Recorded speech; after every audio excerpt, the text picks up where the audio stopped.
Relationships are the topic currently being explored for a diploma course in biographical counselling, underpinned by the notion that we're not just determined by the interplay of nature and nurture, but that each one of us has a spiritual biography, what Carl Jung called a person's story, and that the circumstances of our past lives play into each new incarnation, what is often described as our karma.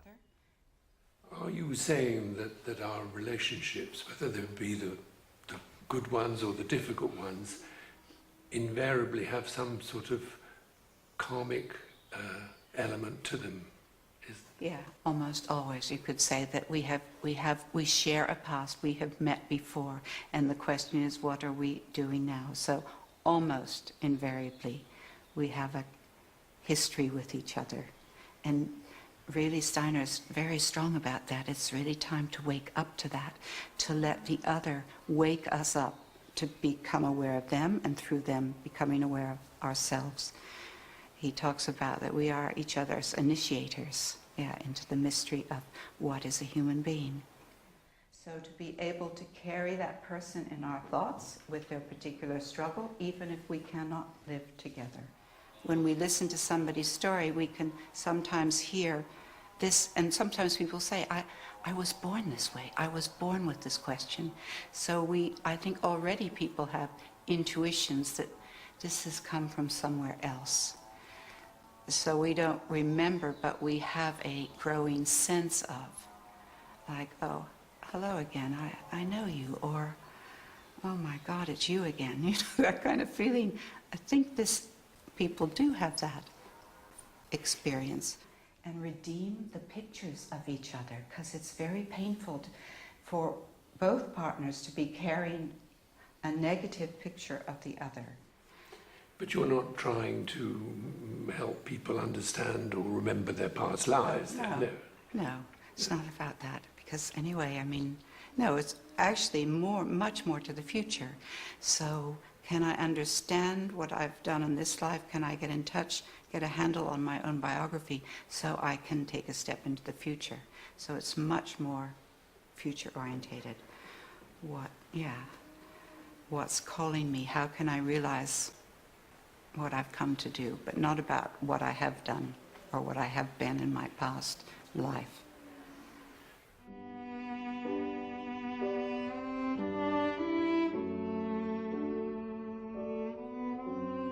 Steiner's own biography, his biography as Rudolf Steiner, born 1861, died 1925, philosopher, educationalist, visionary, is dominated by the question he was increasingly asking himself as he reached the age of 40. How long must I be silent? Already as a boy, growing up in the Austrian countryside, the son of a humble railway official, he had spiritual experiences about which he could speak to no one. His years as a student in Vienna towards the end of the 19th century were increasingly dominated by his encounter with the work of Goethe the scientist. Here he began to find a bridge between his own study of the sciences and philosophy and his inner world of supersensible experiences. It pointed to a new and deeper way of knowing. Steiner then spent 7 years in Weimar, editing Goethe's scientific papers and writing his key book, The Philosophy of Freedom. In 1897, he arrived in Berlin, aged 36, still unable to speak out about his realization, both through study and meditation, that what we call spirit is not somewhere else, but rather is interwoven with the material world around us, and indeed within our own being. There is only one world. Spirit and matter are not separate. It was among the theosophists in the early years of the 20th century that Steiner finally found an audience interested and open to his insights and experiences. But what was becoming the most powerful experience of all finally brought about the break with many of these early followers.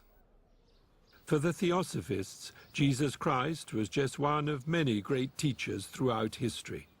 For Steiner, Christ's incarnation, as a deed of huge cosmic significance, became a powerful and transformative experience. It's